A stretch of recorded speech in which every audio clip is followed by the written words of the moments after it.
Olá, muito bom dia para você que nos acompanha aqui pelo site Notícias Agrícolas. Está começando mais um boletim de mercado do boi gordo com boas informações, boas notícias, principalmente do lado da demanda. Temos aí uma notícia excelente. A gente está falando de recorde de exportação em setembro. E quem vai trazer mais detalhes para a gente é Iberville Neto, lá da HN Agro. Iberville está lá com a planilha dele a postos para dar todos os detalhes desse mês de setembro, que foi recorde dos recordes, Iberville. É isso? Seja bem-vindo, meu amigo.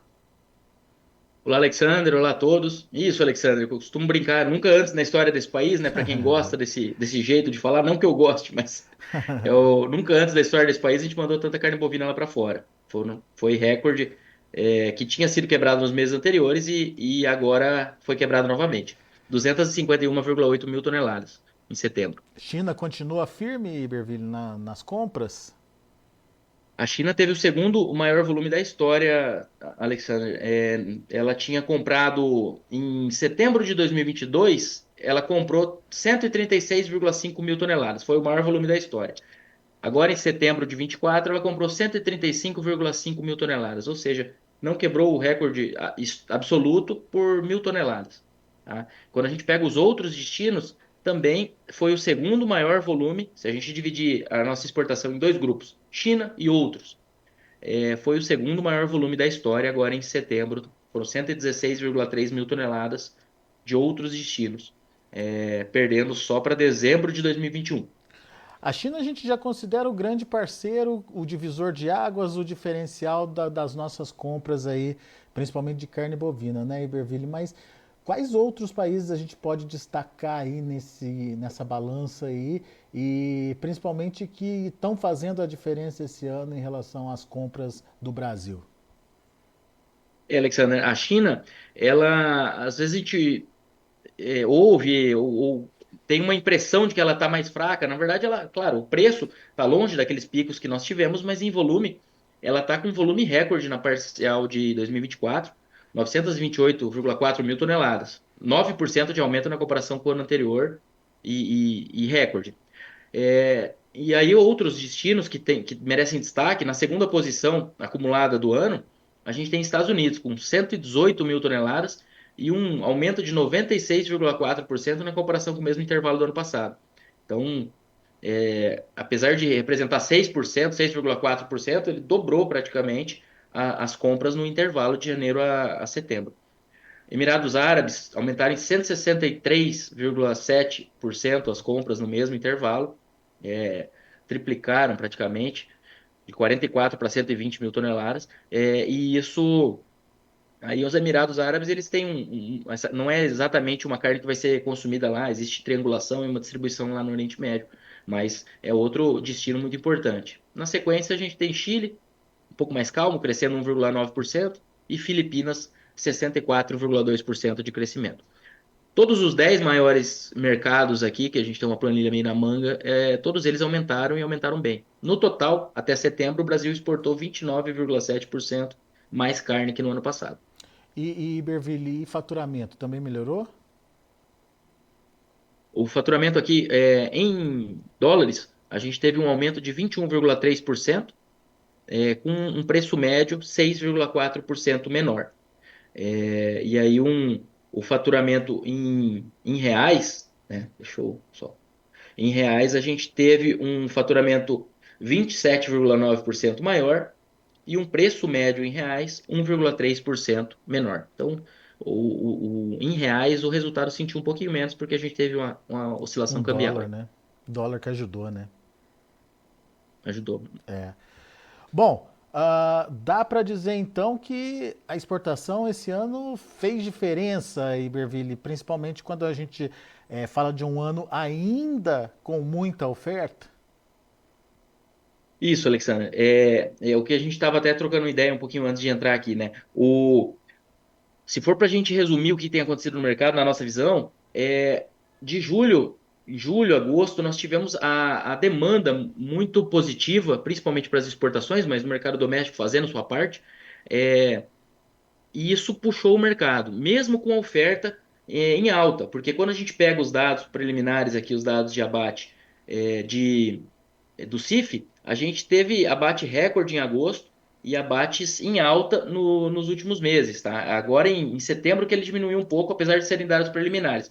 Mas só para a gente ter uma ideia, o abate de julho, na comparação com julho do ano passado, foi 20% maior.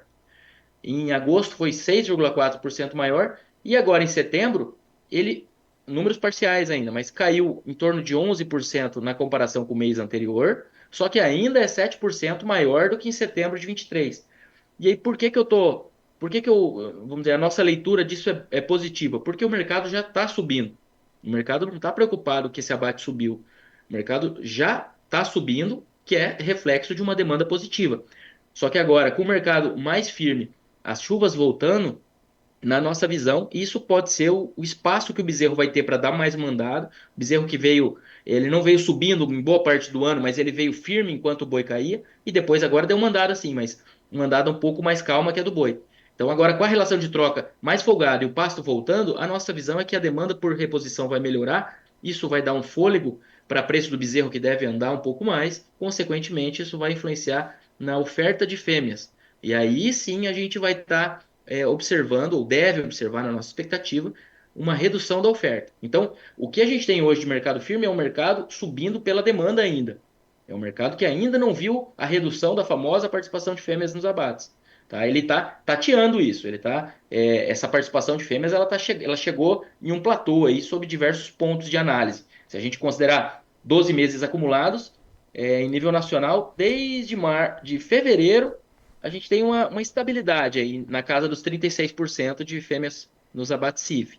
Então, O que você tá mostra que a dizendo, coisa está mudando, mas ainda não mudou. o que você está dizendo é que a alta até então tem muito a ver com a demanda, que foi forte, mas que a partir de agora, principalmente com a valorização do bezerro e a retenção de fêmeas, a gente pode ver uma oferta aí assumindo esse protagonismo aí de precificação da arroba, então, Iberville?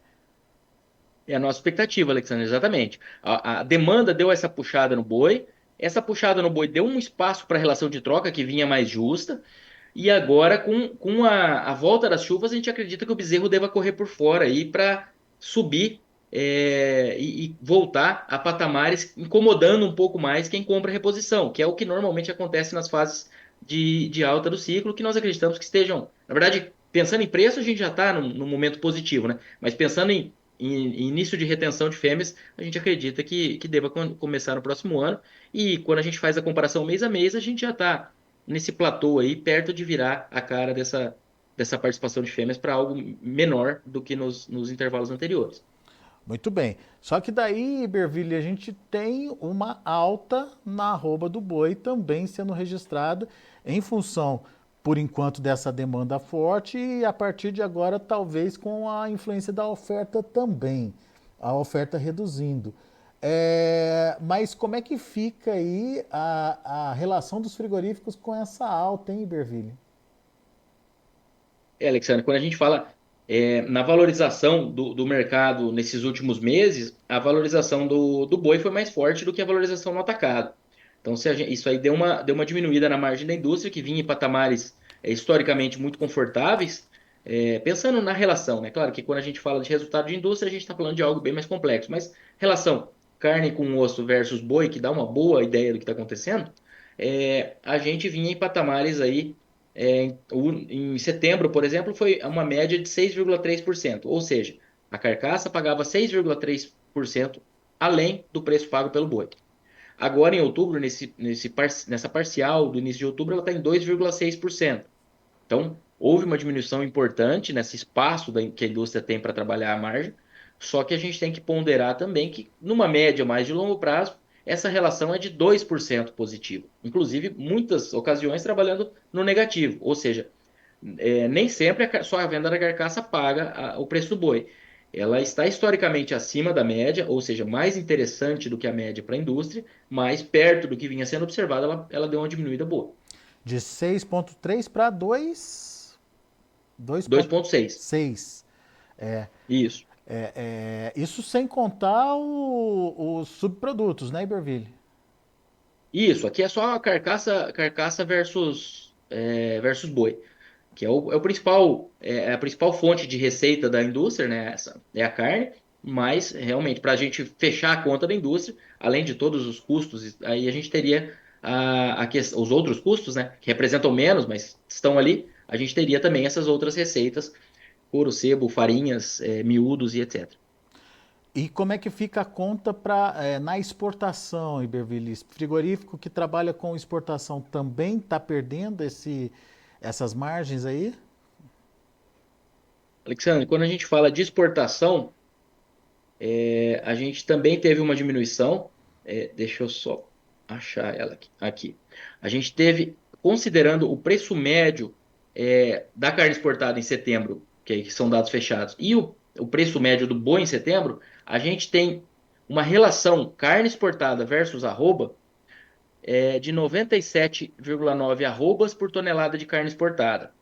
É uma relação que piorou 7% na comparação com o mesmo mês do ano anterior.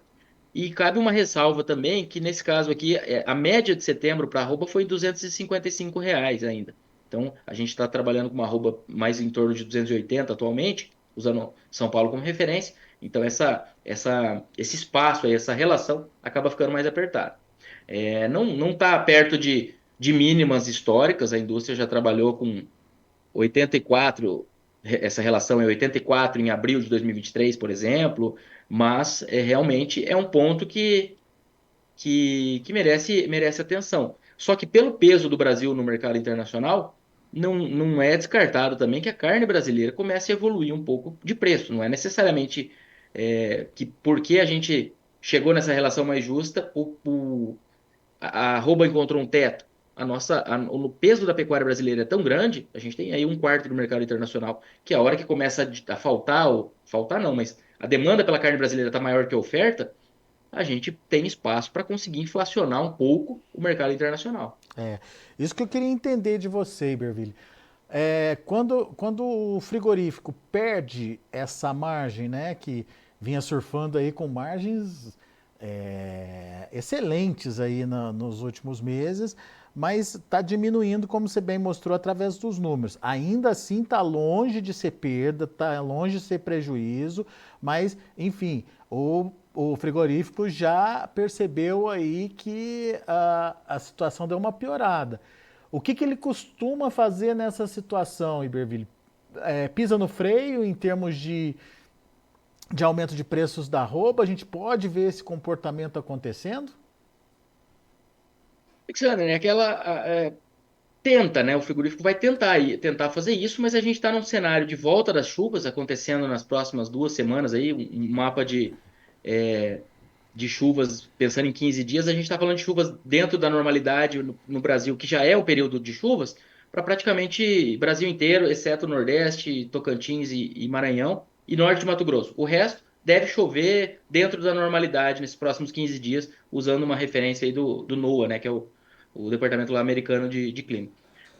Então isso tende a fazer o quê? Tende a tirar um pouco a corda do pescoço do produtor no que diz respeito a vender gado. Primeiro que não tem gado disponível pensando em gado de pastagem, né? Agora é só aquele gado que, à medida que ou tem uma situação de fogo perto, ou esse pecuarista precisa de caixa, ou a pastagem chegou naquele limite do limite. Mas a hora que a gente vê esse pasto ganhando um pouco mais de capacidade de suporte, ainda não vai ter o gado pronto, oriundo de pasto. Só que, por outro lado, o produtor já vai conseguir ficar mais tranquilo para vender. E se o mercado estiver em alta, a tendência é que ele segure mais ainda e dê um pouco vamos dizer, e aperte um pouco mais a situação da indústria. E a indústria vai precisar pagar mais, né? Só que as margens, essas relações que a gente comenta aqui, elas são importantes, elas dão um espaço, dão uma ideia do espaço que a indústria está tendo com os preços atuais para trabalhar. Isso não quer dizer que vamos dizer, se faltar boi, a carne vai precisar subir, porque a gente vai ter menos carne para escoar e consegue colocar um preço maior. É o que aconteceu, por exemplo, agora em setembro. Mas a gente tem que lembrar que a carne vem subindo algumas semanas, então é natural que haja algum período para digerir isso. Só que se tem um momento bom para a carne subir, é o momento adiante. Então, esses próximos meses são o período ideal para que o consumo doméstico absorva um pouco mais de carne, que é o final do ano. Contratações temporárias, 13º e assim por diante. E aqui eu estou pensando em curto prazo, em sazonalidade, né? Não estou pensando em cenário econômico de médio prazo, que a gente tem muitas dúvidas fiscais, etc., para ponderar. Ô, Iberville, de qualquer jeito, então, temos uma perspectiva boa para arroba ainda, então, certo? Alexander, eu diria que o cenário está mais para positivo do que para negativo, sob diversos aspectos. A gente tem essas questões de relações aqui com carne exportada, como um ponto de cautela, um ponto de atenção. Essa questão, até aqui no chat, o Luiz Fernando comentou a respeito do termo, né?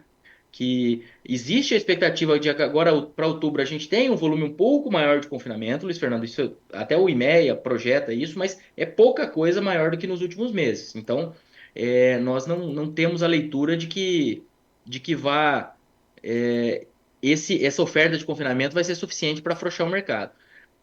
Existem expectativas também de que haja um pouco mais de volume contratado aí pela indústria nos próximos meses, mas a oferta, se seguir enxugando, eu não diria também que isso tem força para segurar o mercado se a coisa continuar aí um pouco mais enxuta como é a nossa expectativa, tá? Mas seriam essas ponderações a respeito da oferta. E do lado da demanda, a tendência é que nós tenhamos uma demanda positiva agora em outubro.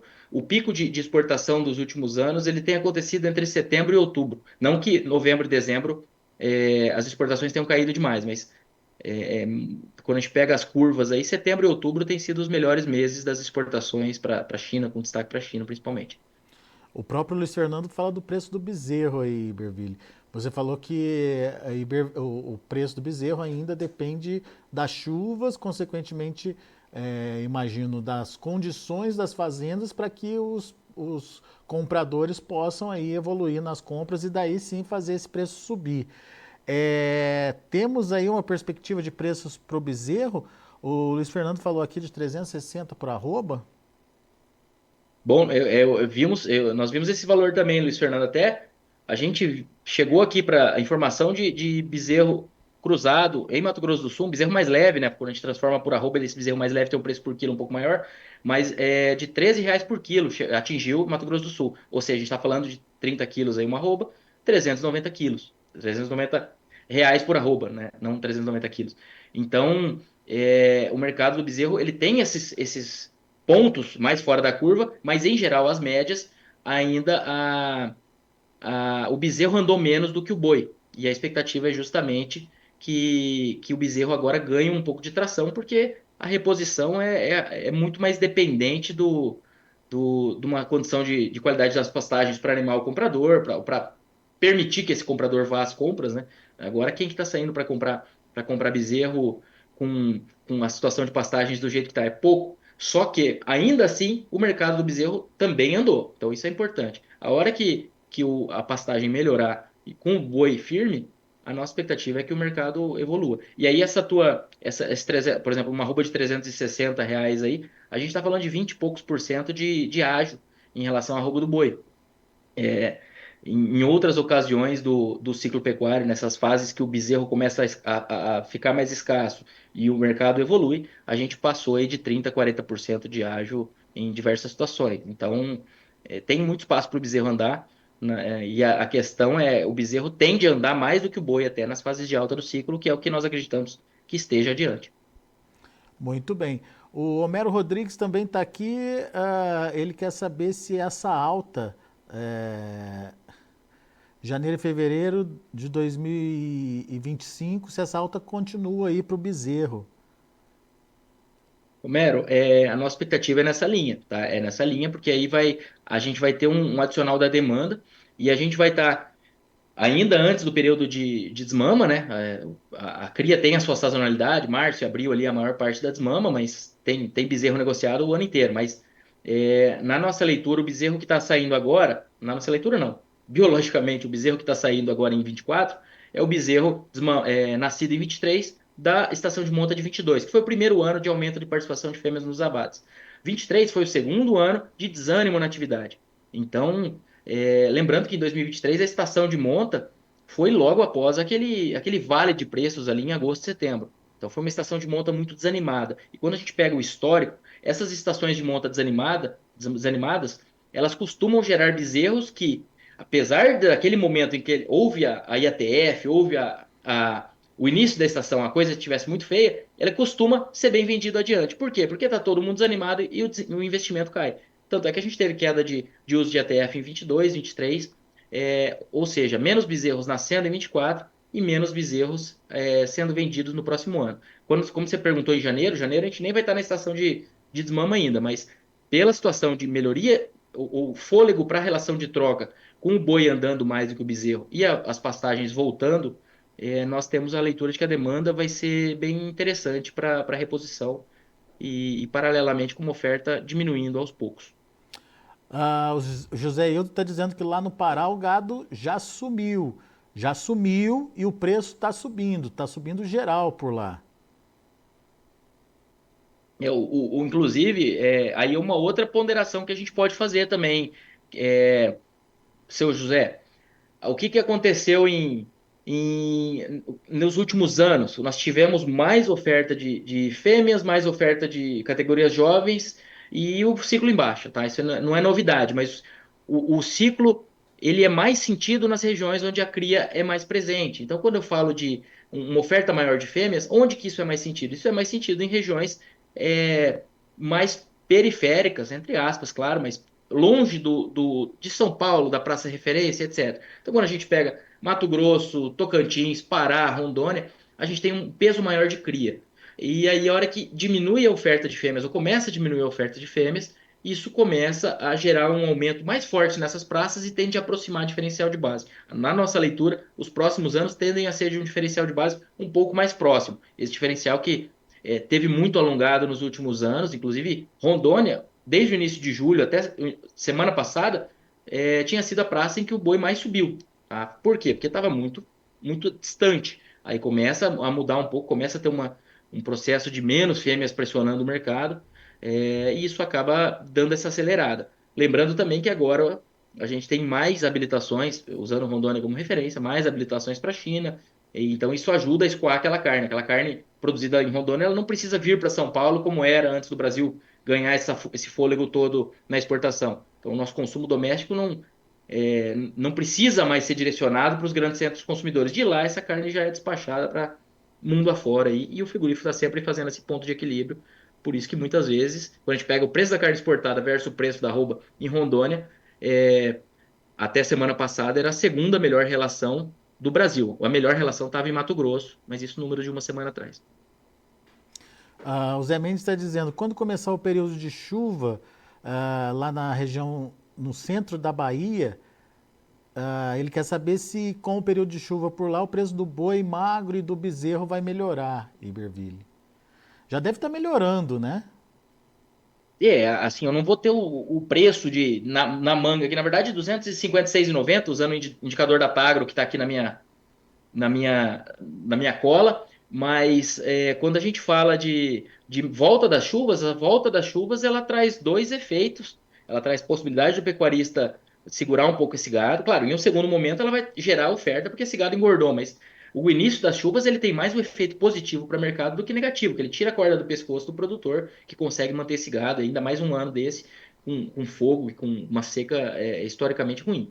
É, e quando a gente fala de reposição, as chuvas elas trazem de volta a demanda por reposição, dão aquela possibilidade do comprador sair às compras. Então eu diria que tem espaço para o mercado dar uma andada com a volta das chuvas, mas principalmente para o bezerro. Porque quando a gente fala do boi gordo e o boi magro, na verdade o boi magro com o boi gordo, a correlação é muito mais alta.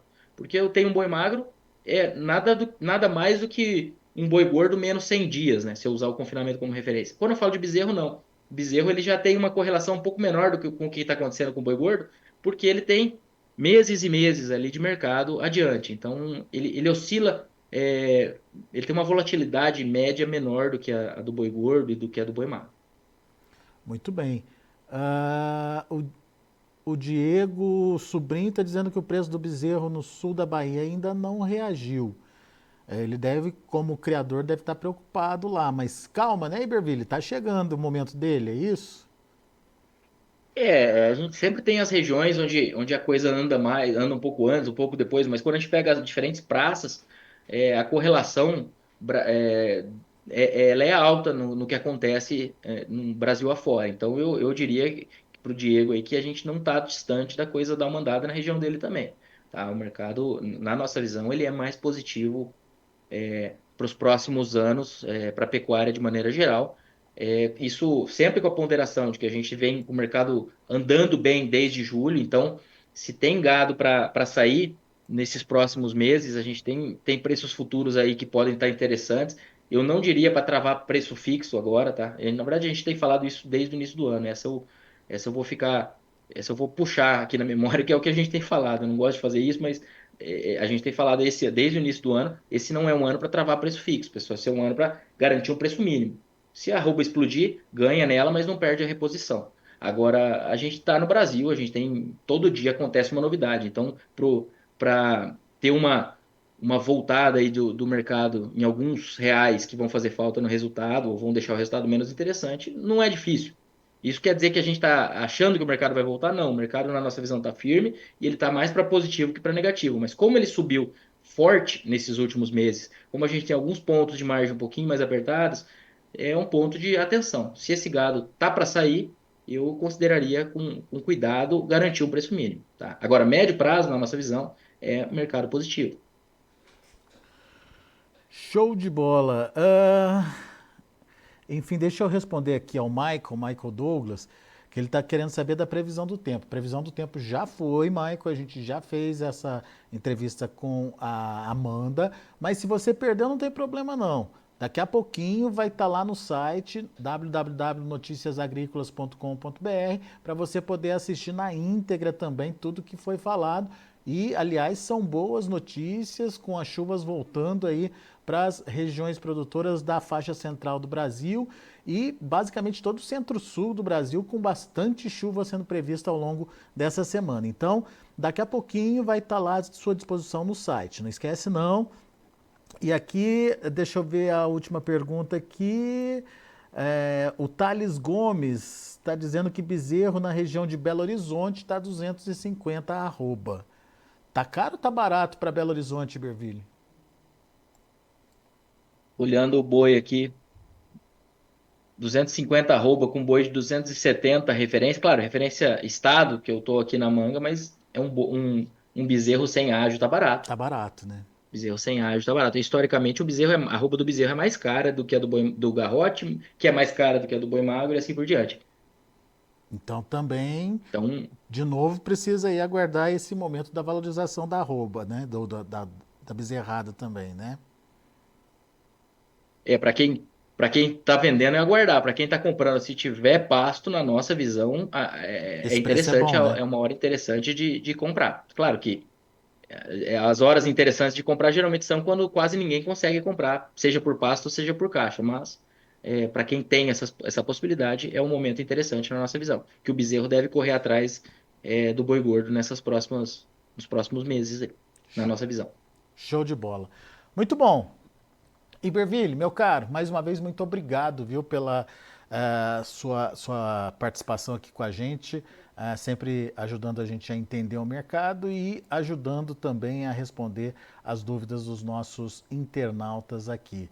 E a você que está conectado conosco aqui pelo chat do YouTube, obrigado pela pergunta, obrigado pela audiência.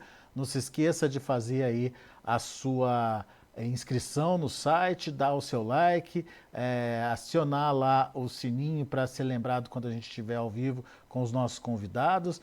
Enfim, obrigado aí pela audiência de sempre. Iberville, nos vemos numa próxima para atualizar esse mercado e principalmente entender para onde esses preços da arroba devem seguir. Obrigado, meu amigo. Obrigado, Alexandre. Obrigado a todos pela participação e pela audiência. Contem com a gente. Um abraço. Abraço.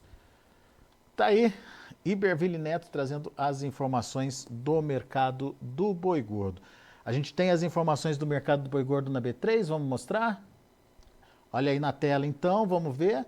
Boi gordo, outubro de 2024, R$ 288,35, subindo forte, 1,14%. Novembro também, alta de mais de 1%, 1,07% a 288,05. Dezembro, R$ 289,00, alta de 1%.